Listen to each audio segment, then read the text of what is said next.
وعلى آله وصحبه أجمعين.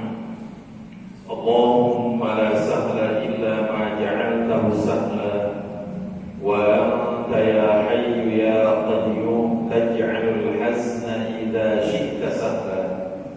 اللهم ارزقنا الإخلاص في النية والقول والعمل ونعوذ بك من حال أهل النار. أما بعد.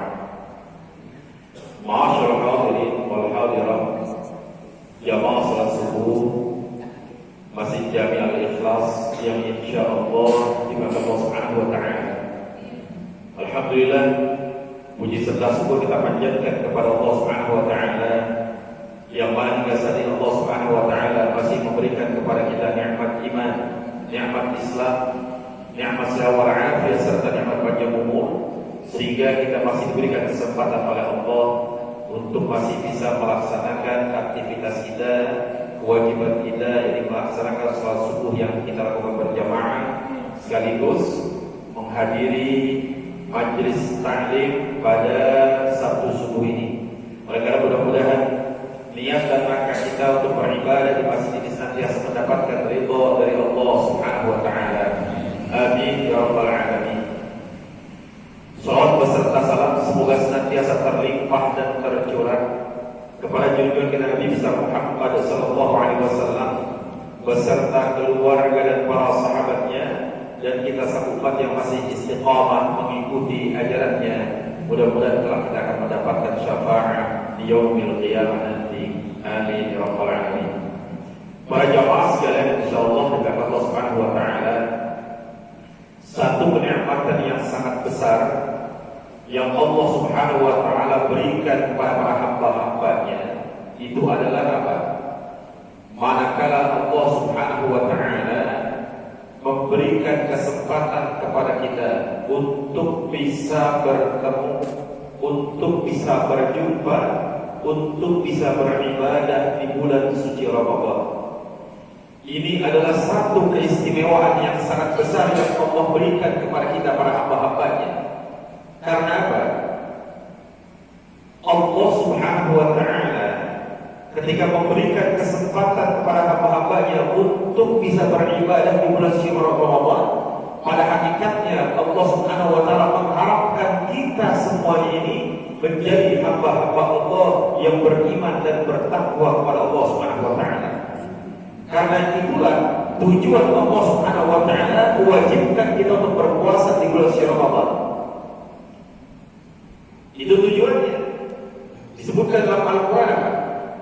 La'allakum tattaqun. Agar kita ini menjadi hamba-hamba Allah yang bertakwa. Itu tujuan Allah mewajibkan kita berpuasa.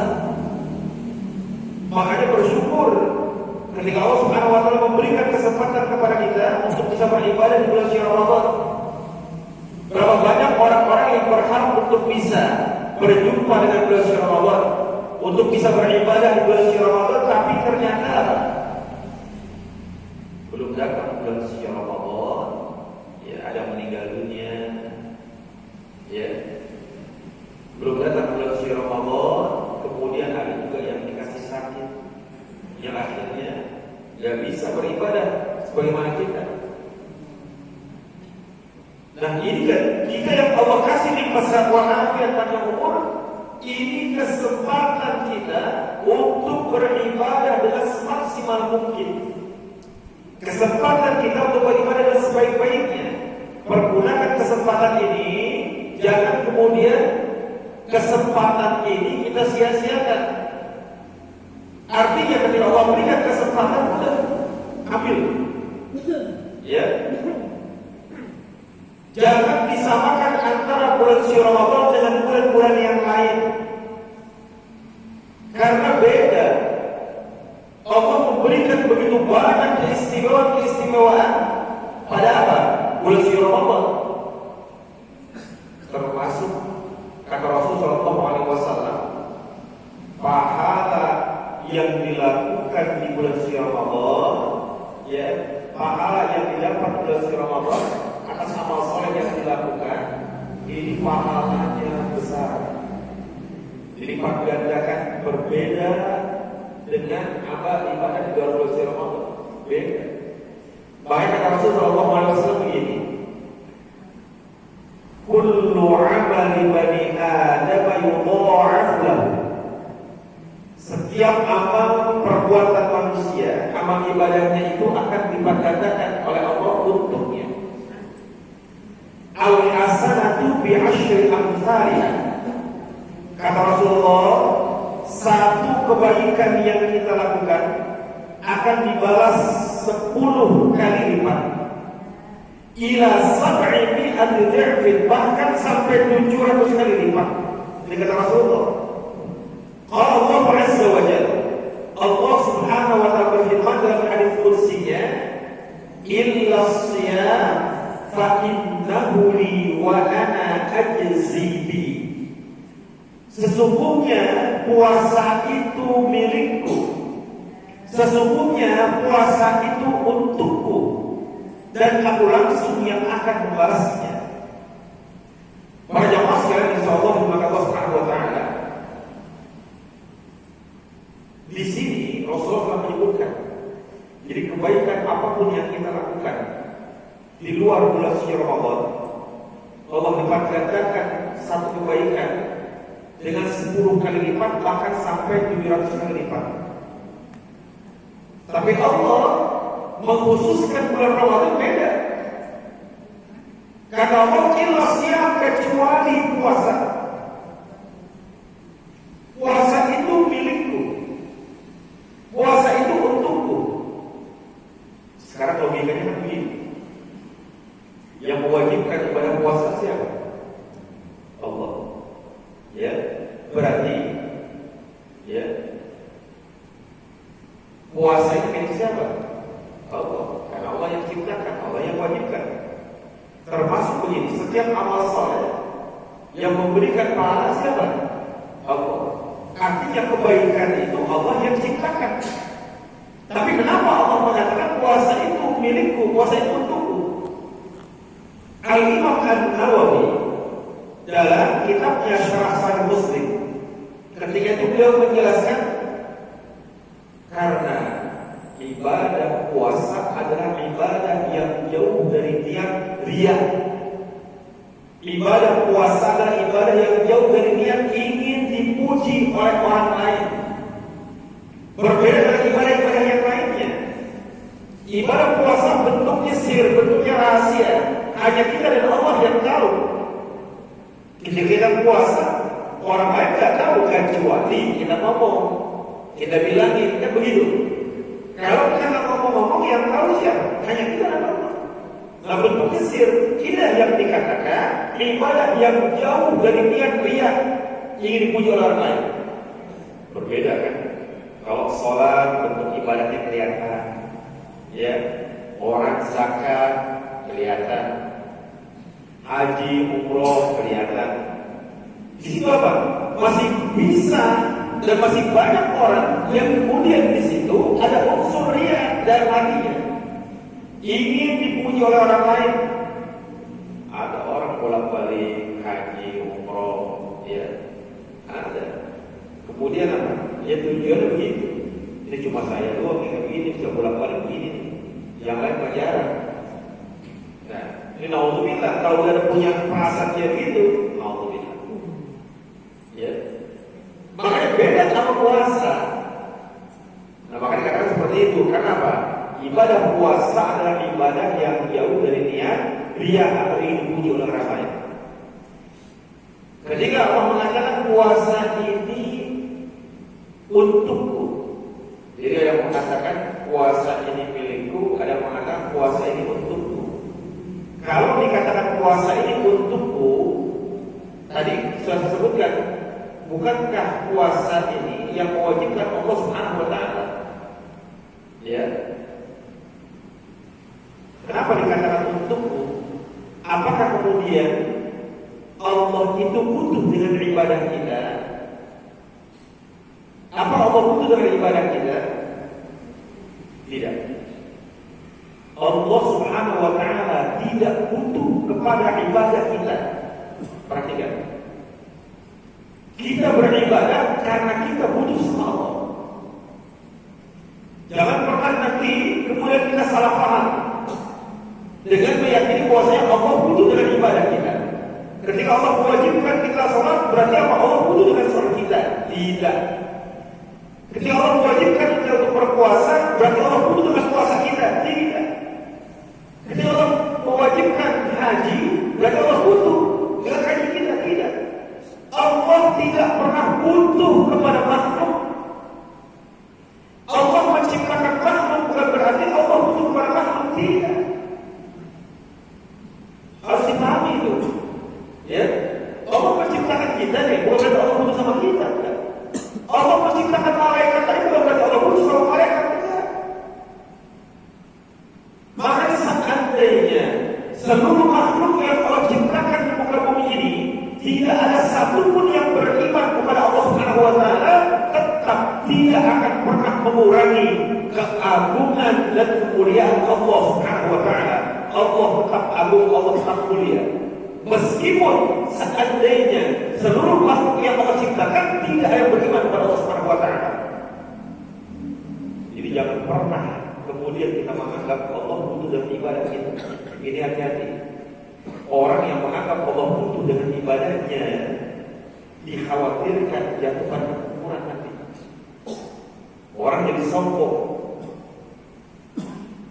Ya, orang jadi sombong. Berapa banyak orang yang Allah kasih ujian dalam hidupnya, kemudian dengan segala macam cara dia lakukan amalan-amalan sunnah yang wajib, yang sunnah dia kerjakan, sampai dia bangun malam, sampai dia sedekah segala macam. Tujuannya apa? Biar musibah atau ujian yang Allah berikan untuk dia ini selesai. Termasuk dia berdoa kepada Allah, minta ya Allah biar selesai juga. Tapi tak juga untuk selesai. Enggak selesai juga. Kemudian timbul keputusasaan dalam dirinya. Sampai akhirnya mengatakan apa? Kalau begini mau percuma. Ya, capek-capek saya ibadah. Yang wajib, yang sunnah saya kerjakan apa aja. Termasuk sedekah, sudah banyak pas sedekah. Tapi mana balasan dari Allah? Sudah doa, kami mana? Gak juga diijabah. Kalau minum percuma kan? Nah, orang yang seperti ini seakan-akan menganggap Allah butuh dengan ibadah dia, Allah butuh dengan sedekah dia. Enggak. Ya, Allah gak butuh. Tapi justru kita yang butuh pada Allah. Ketika Allah mewajibkan satu perkara, termasuk puasa, apapun sholat lima waktu, karena pada hakikatnya kita ini hamba Allah, kita yang butuh sama Allah. Inilah makna dari qiyamuhu binafsi. Ini pemahamannya. Ya, qiyamuhu binafsi. Artinya apa? Allah Ta'ala mustaghnin an kulli ma siwahu wa kullu ma siwahu muhtajun ilaih. Allah Subhanahu wa taala Maha Kaya. Allah Subhanahu wa taala tidak butuh kepada makhluk, tapi justru kita makhluk yang butuh kepada Allah Subhanahu wa taala. Kita beribadah karena kita butuh sama Allah. Ini kayak sekarang kita yang hadir salah satu berjamaah, kemudian hadir juga nungguin mau ada pengajian, ya, ataupun malam kita sholat tarawih. Artinya yang wajib kita kerjakan, yang sunnah juga kita kerjakan. Harapan kita apa? Harapan kita apa? Keinginan kita apa? Kita melakukan kewajiban dan juga perkara-perkara sunnah. Harapan yang ada dalam diri kita, dalam hati kita, kita pengen apa? Kasih sayang Allah. Kasih sayang Allah. Pengen apa lagi? Ridho Allah. Pengen apa lagi? Allah masukkan kita ke dalam surganya Allah Subhanahu. Betul betul. Betul betul. Siapa nggak pengen masuk surga? Pasti semuanya pengen. Dan inilah ikhtiar kita. Ibadah seperti ini ikhtiar kita. Yang wajib maupun yang sunnah yang kita lakukan ikhtiar kita, usaha kita. Dengan harapan apa? Allah ridha terhadap ibadah kita, Allah Allah berikan kasih sayang kepada kita, dan kelak Allah masukkan kita ke dalam surga Allah Subhanahu wa Ta'ala. Ini kan yang kita mau. Kan seperti itu. Artinya, ketika kita melakukan yang wajib kita kerjakan, yang sunnah kita kerjakan, kita ini butuh sama Allah. Jadi bukan Allah butuh sama kita, enggak. Paham di sini ya? Paham ya? Jadi jangan sampai kemudian kita memiliki pemahaman bahwasanya Allah Subhanahu wa Ta'ala butuh dengan ibadah kita, enggak. Tapi kita beribadah justru karena kita butuh sama Allah. Kalau yang namanya butuh kan pasti kita kerja. Betul kan? Kalau kita butuh sesuatu kita kerjakan. Dan kita kejar. Ya, pasti kita cari, pasti kita usahain bagaimana caranya agar kebutuhan kita itu terpenuhi, kan begitu. Nah, jadikan ibadah kita itu seperti itu. Ya, jadikan ibadah kita seperti itu. Karena kita butuh sama Allah, kita pengen nanti dapat ridhonya Allah, kemudian Allah masukkan ke dalam surga. Nah, jadikan seperti itu. Nah, sekarang ini kesempatan yang Allah berikan kepada kita, pergunakan dengan sebaik-baiknya. Kenapa? Mumpung pahalanya begitu besar. Pahalanya begitu besar. Jadi jangan sampai disamakan. Maksud saya begini, bagi orang-orang yang ketika di luar bulan suci Ramadan jarang sholat sunnah. Nah, di bulan suci Ramadan ini perbanyak sholat sunnah. Perbanyak sholat sunnah. Jangan disamakan dengan di luar bulan suci Ramadan. Perbanyak sholat sunnah. Orang yang di luar bulan suci Ramadan jarang infak, jarang sedekah, ya, usahakan di bulan suci Ramadan ini perbanyak infak dan sedekah kita. Usahakan. Bahkan Rasulullah SAW karena ajwadan nas di Ramadan. Rasulullah itu orang yang paling lebih dermawan lagi di bulan suci Ramadan. Termasuk juga, ya, ingat, sedekah kita itu bisa menyelamatkan kita dari panasnya api neraka. Sedekah kita ini, walaupun sedikit, kalau seandainya Allah ridho, itu yang akan menjadi penyelamat kita dari siksa api neraka. Kata Rasulullah SAW, ittaqunna walau bisyiqqi tamrah. Selamatkan diri kalian, ya, dari panasnya api neraka, meskipun dengan bersedekah setengah dari biji kurma. Ini kiasannya. Meskipun bersedekah setengah dari biji kurma, artinya meskipun itu sedikit, tapi ketika itu sedekah yang kita keluarkan, ternyata Allah ridho. Ini yang menyebabkan itu nanti jadi hijab kita dari api neraka. Ini kesempatan kita di bulan suci Ramadan. Kesempatan kita. Bahkan kan begini, dalam beberapa hadis disebutkan, ya, dari mulai malam pertama bulan Ramadan sampai nanti terakhir bulan Ramadan, setiap malam itu ada hamba-hamba Allah yang dibebaskan dari panasnya api neraka. Setiap malam itu ada hamba-hamba Allah yang Allah bebaskan dari panasnya api neraka. Karena apa? Kemuliaan bulan Ramadan. Setiap malam. Dan kita tak pernah tahu itu siapa. Mudah-mudahan kita termasuk. Amin ya rabbal alamin. Ya, itu Allah kasih kemuliaan, bayangkan. Nah, kemudian juga yang jarang baca Al-Quran, di luar bulan suci Ramadan jarang tadarus Al-Quran. Di bulan Ramadan ini kesempatan, ya, banyakin baca Al-Quran, banyakin. Usahakan kalau memang udah lancar bacaannya, khatamin itu Al-Quran.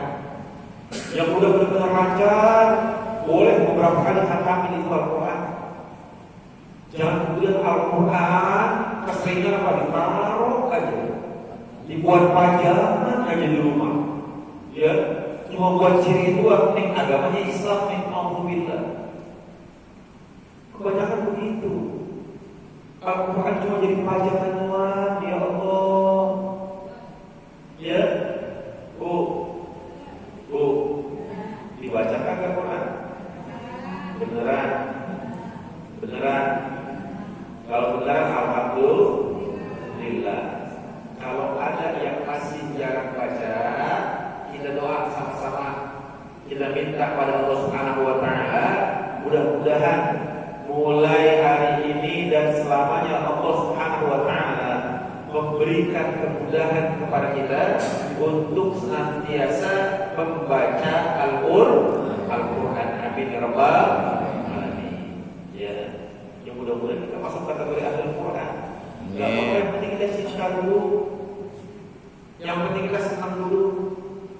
Yang belum bisa baca, belajar pelan-pelan, ya, belajar pelan-pelan. Di kesempatan Rasulullah SAW tuh setiap malam itu tadarus Al-Quran sama siapa? Malaikat Jibril setiap malam bulan Ramadan. Dan termasuk bulan Ramadan kenapa dimuliakan oleh Allah? Kenapa diberikan begitu banyak keistimewaan oleh Allah Subhanahu wa taala? Karena bulan Ramadan adalah bulan diturunkannya Al-Qur'anul Karim. Makanya Allah beri kemuliaan di situ. Ya. Bulan aja jadi mulia kalau berikan kemuliaan. Karena apa? Kemuliaan Al-Qur'an yang Allah turunkan di bulan Ramadan. Apalagi kita hamba-hamba Allah, umat Rasul sallallahu alaihi wasallam, kalau kita melazimkan untuk senantiasa tadarus Al-Quran, melazimkan untuk baca Al-Quran, jadikan Al-Quran itu sebagai makanan kita sehari-hari. Apakah kemudian Allah Subhanahu wa taala akan memberikan kemuliaan kepada kita? Pasti, ya, Allah akan memuliakan orang-orang yang senantiasa membaca Al-Quran setiap harinya. Bahkan kata Rasul sallallahu alaihi wasallam, Iqra'ul Qur'an fa'innahu ya'ti yawmal qiyamati syafi'an li ashabi. Bacalah kalian Al-Quran, karena sesungguhnya Al-Quran akan menjadi penolong bagi kalian. Jadi bagi orang-orang yang senantiasa membacanya ketika di dunia.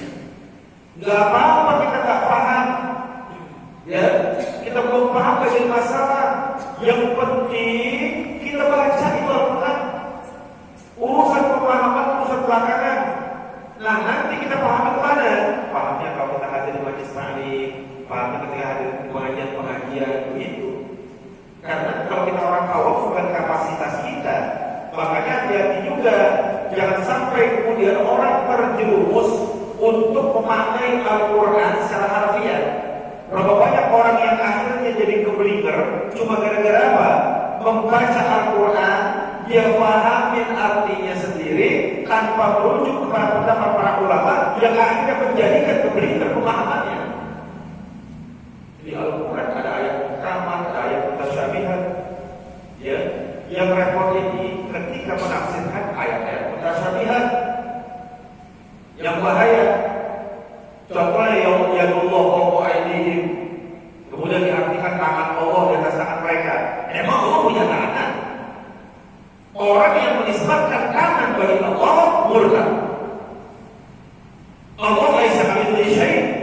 Allah enggak sama dengan makhluk, Allah enggak sama dengan makhluk. Jangan pernah dinisbatkan Allah sama dengan kita. Jangan pernah dikatakan Allah punya muka, punya tangan, punya kaki kayak kita. Ya, jelas para ulama mengatakan, mereka pada Allah jismun laka asal kata.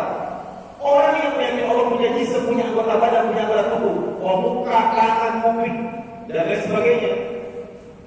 Meskipun dia mengatakan tangannya tidak seperti makhluk, mukanya tidak seperti makhluk, matanya tidak seperti makhluk, berbeda. Tetapkan para ulama bahwa dikatakan murtad keluar dari Islam. Jangan pernah disamakan itu ketika memahami ayat mutasyabihat. Jangan sampai kemudian meyakini Allah itu sama dengan makhluk. Sama juga dengan meyakini Allah duduk katanya di atas aras. Duduk sifatnya siapa? Makhluk. Duduk sifatnya makhluk. Jangan diartikan Allah duduk. Kalau duduk apa bedanya dengan kita?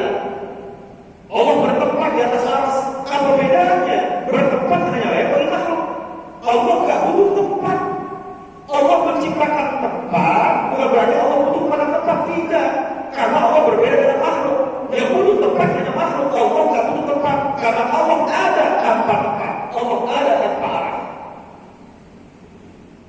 Kembali lagi, laisa kamitslihi syai'un wa huwas samiul basir. Allah Subhanahu wa taala tidak menyerupai sesuatu pun dari makhluknya, dan tidak ada makhluknya yang serupa dengan Allah Subhanahu wa taala. Sering kita sampaikan, ini akidah kita, akidah ahli sunnah wal jamaah, akidah mayoritas umat Nabi Muhammad sallallahu alaihi wasallam, meyakini Allah berbeda dengan makhluk. Allah enggak sama dengan makhluk. Allah enggak boleh diserupakan dengan makhluk apapun itu. Ya. Jadi mulai sekarang jangan lagi masih membayangkan Allah, jangan, enggak boleh. Ya. Terutama yang belum paham, yang belum tahu, yang masih ngomong kadang-kadang udah serahin sama yang di atas. Nih kalimatnya, udah serahin sama yang di atas. Masih banyak yang ngomong begitu. Masih banyak ngomong begitu, Pak. Ya, saya ingetin, hati-hati.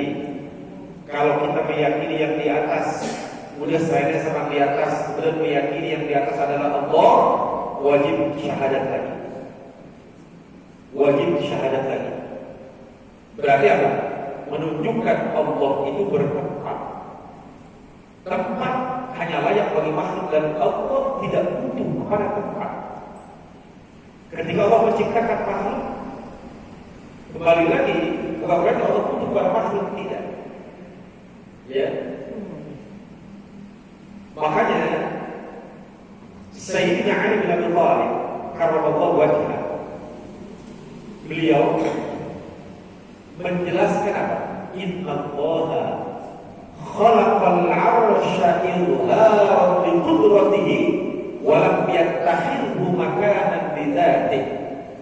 Allah Subhanahu wa taala menciptakan 'arsy. 'Arsy itu makhluk Allah yang paling besar yang ada di atas langit ketujuh. Jadi makhluk yang paling besar Allah ciptakan 'arsy. Surga neraka itu ada di bawahnya 'arsy. 'Arsy ini bentuknya seperti hamparan, seperti sarir, seperti ranjang. Surga neraka ada di bawahnya. Ketika dunia ini ada, 'arsy ini dipikul, dijunjung oleh 4 malaikat hamalatul 'arsy yang begitu besar malaikatnya. Bahkan kata Rasulullah SAW, batas dari syahbatul uzun, nih bagian kuping paling bawah nih, ya, sampai ke pundaknya itu sejauh perjalanan 70 tahun dengan kendaraan yang paling cepat. Bayang malaikat gedenya kayak apa itu? Umur kita ya belum tentu ada yang sampai 70 tahun dengan kendaraan yang paling cepat. Wush, lewat. Apalagi sekarang tuh, ya, yang di Cina, yang di Jepang, yang kecepatannya lewat. Sampai begitu, saking besarnya. Nanti ketika di yaumil qiyamah, ya, ada 8 malaikat yang menjunjung 'arsy. Nah, 'arsy ini yang banyak orang mengatakan katanya Allah duduk di atas 'arsy, Allah bertempat di atas 'arsy. Ini mustahil bagi Allah. Kembali lagi saya katakan, bertempat adalah sifatnya makhluk. Kita ini butuh kepada tempat. Kita dan makhluk, kita butuh sama tempat. Ya, sifat makhluk itu membutuhkan kepada sesuatu. Tapi kalau Allah berbeda dengan makhluk, makanya Allah nggak butuh kepada sesuatu. Termasuk ketika Allah menciptakan aras, menciptakan langit, bukan berarti Allah butuh sama aras, bukan berarti Allah butuh sama langit. Makanya nggak boleh dikatakan Allah duduk di atas aras, Allah bertempat di atas aras, Allah bertempat di atas langit. Nah, ini nggak benar. Ya, hati-hati rubah keyakinan itu. Jangan sampai kemudian kita masih keyakinan tersebut yang menyebabkan wajib kembali mengucapkan 2 kalimat syahadat. Ya, hati-hati. Imam Syafi'i sampai mengatakan, "Man i'taqada anna Allaha jalisun 'alal 'arsy fa huwa kafirun fala tasihhu salatu khalfah." Orang yang meyakini Allah duduk, Allah diam, Allah bertempat, Allah bersemayam di atas arsy, hukumnya kafir, murtad, keluar dari Islam. Fala tasihhu sholatu khalfah. Tidak sah kita salat bermakmum kepada orang tersebut. Tidak sah. Kenapa? Dihukumi kafir, keluar dari Islam. Masa kita makmum sama orang yang kufur? Hati-hati. Ya, ini bahasan yang sering dibahas di mana? Masyarakat. Selain ada sama yang di atas, ini bahasannya hati-hati. Ingat ya, ketika hatinya meyakini yang di atas adalah Allah, yang dia maksud adalah Allah, wajib syahadat lagi.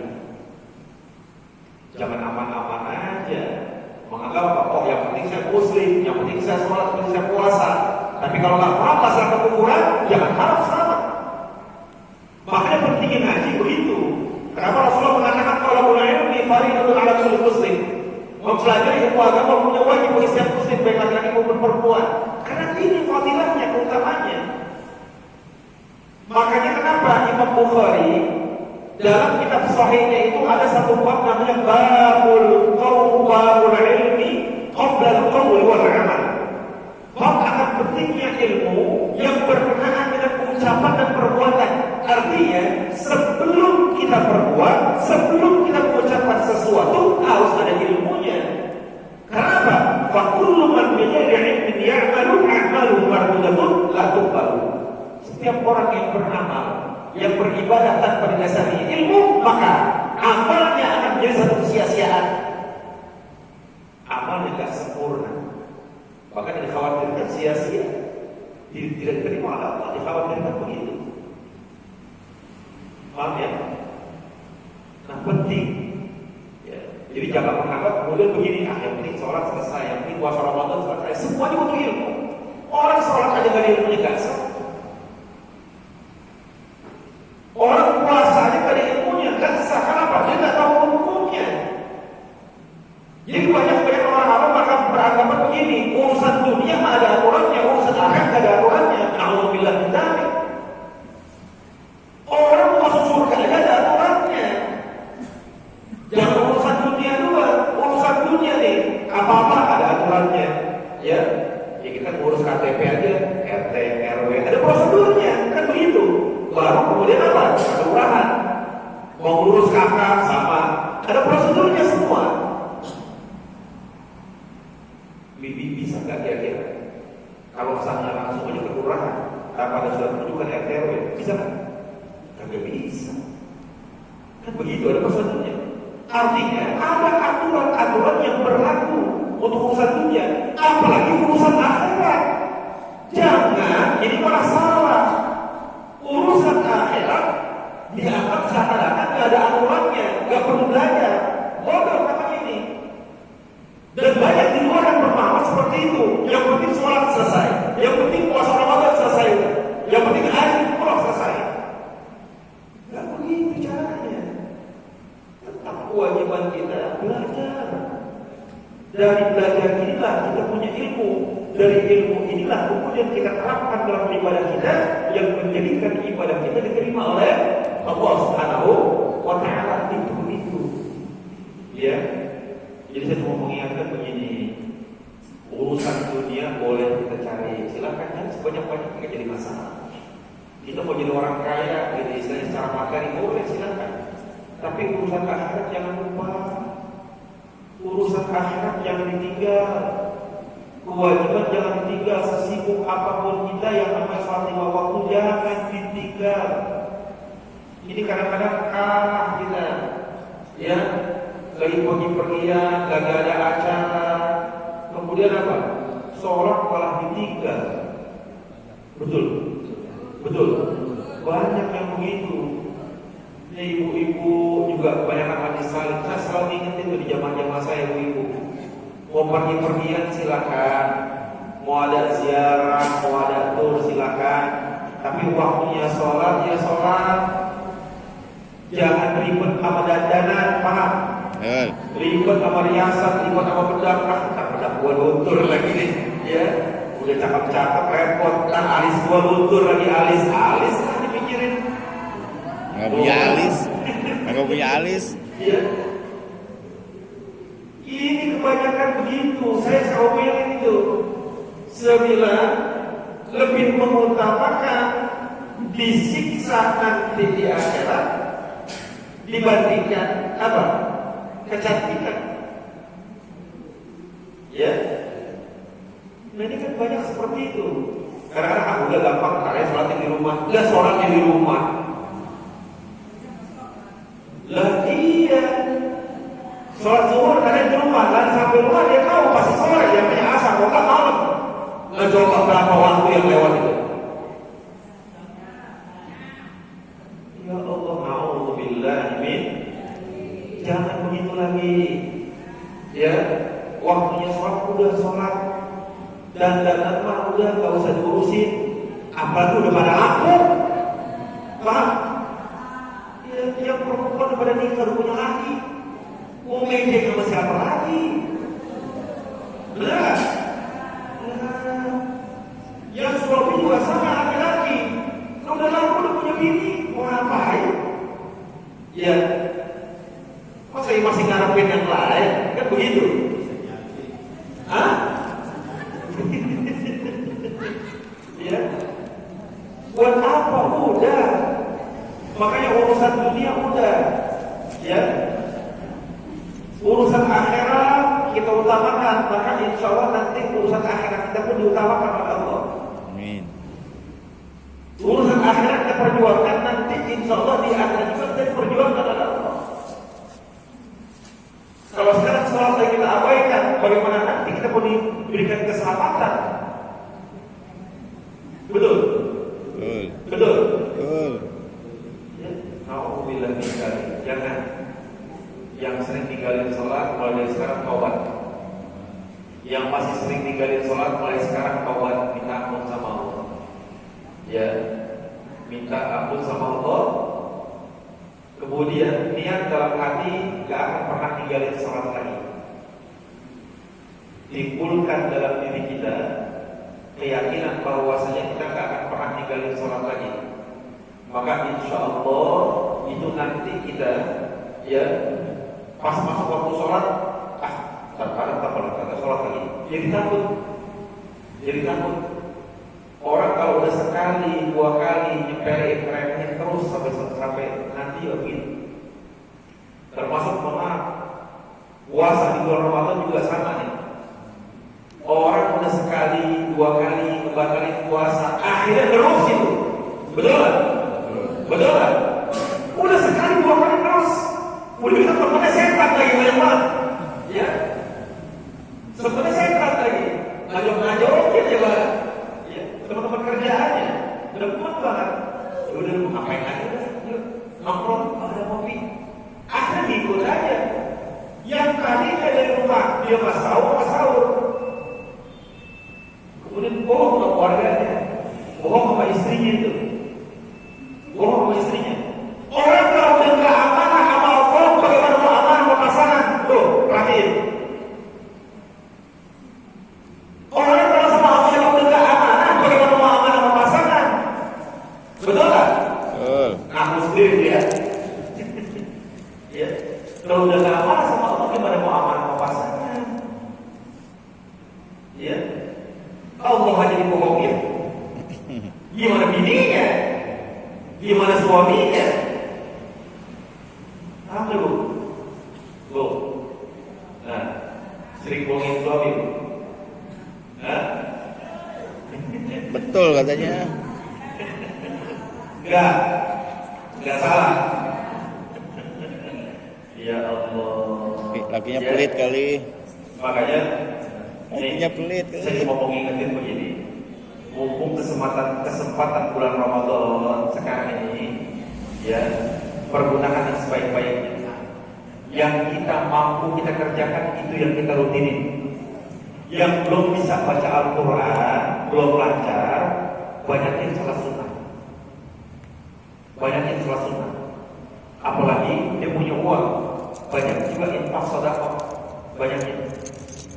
Yang gak punya uang, fisiknya lemah, mau sholat sunnah misalnya, malas, udah banyakin baca Quran. banyak baca Quran. Artinya, ya, bedakan antara bulan Ramadan dengan bulan-bulan yang lain. Karena yang kita cari satu, ridhonya Allah. Kita tak pernah tahu Allah ridho terhadap amalan kita, terhadap ibadah kita yang mana, kita tak tahu. Bisa jadi karena baca Quran kita Allah ridho. Bisa jadi Allah ridhonya karena infak dan sedekah kita. Bisa jadi ridhonya Allah karena apa? Salat-salat sunnah kita. Bisa jadi ridhonya Allah karena zikirnya kita. Ya, kita tak pernah tahu itu yang mana yang nanti Allah ridho. Cari keridhaan Allah karena begini. Kita itu nanti masuk surga itu bukan karena amal ibadah kita, bukan. Amal ibadah kita itu hanya sebagai penunjang saja. Yang paling utama adalah kita ini masuk surga karena ridhonya Allah. Kita masuk surga karena ridhonya Allah. Sebanyak apapun kita beribadah, kalau seandainya ibadah kita tidak mendapatkan ridho dari Allah, percuma semua.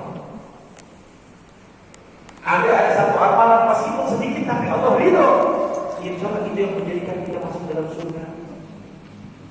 Begitu.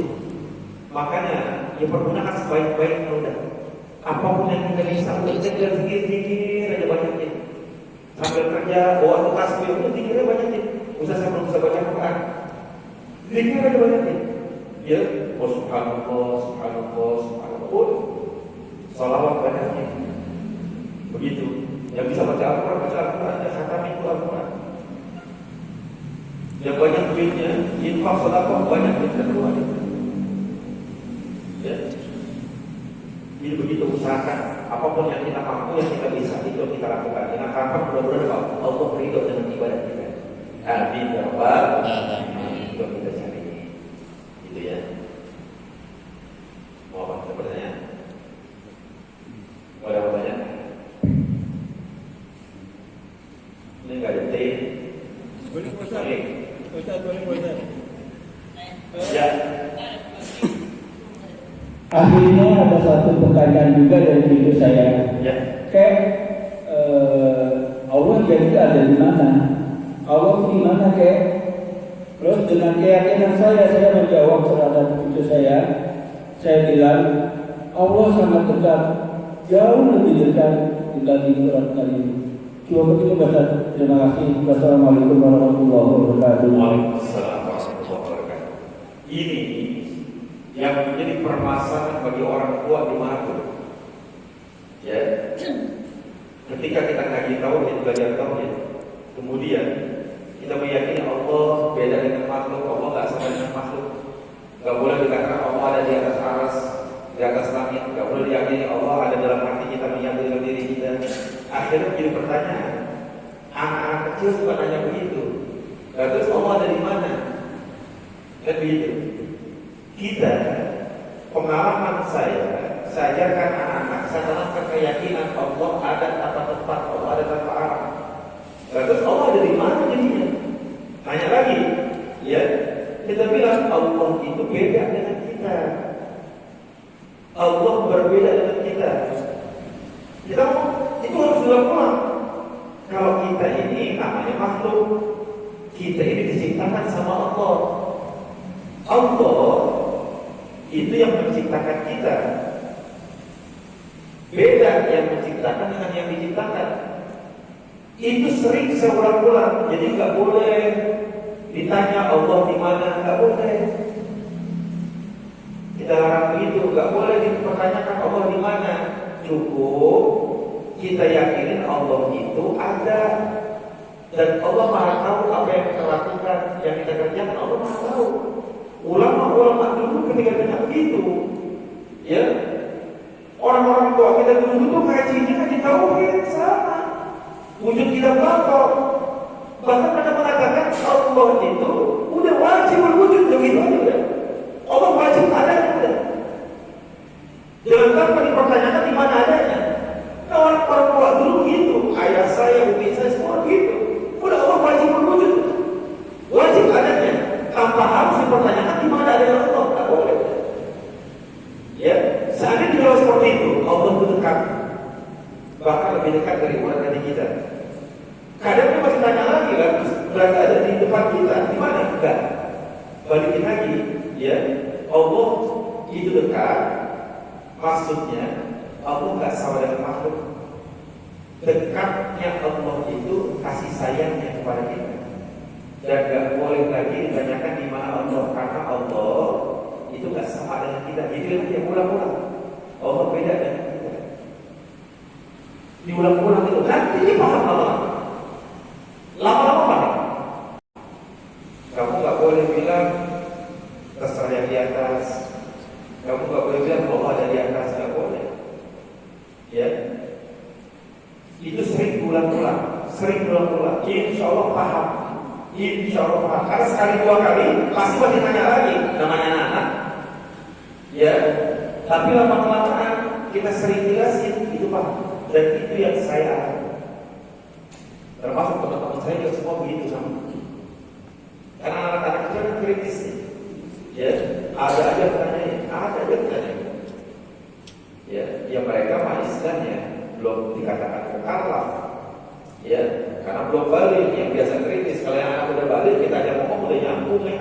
Kita jelasin juga bisa paham. Yang udah balik ya. Allah nggak sama dengan makhluk. Allah berbeda dengan makhluk. Itu enak. Kalau yang anak yang belum balik ini kadang-kadang masih pertanyaan yang lancar terus. Tapi sering dijelaskan apa gitu. Pengalaman saya begitu.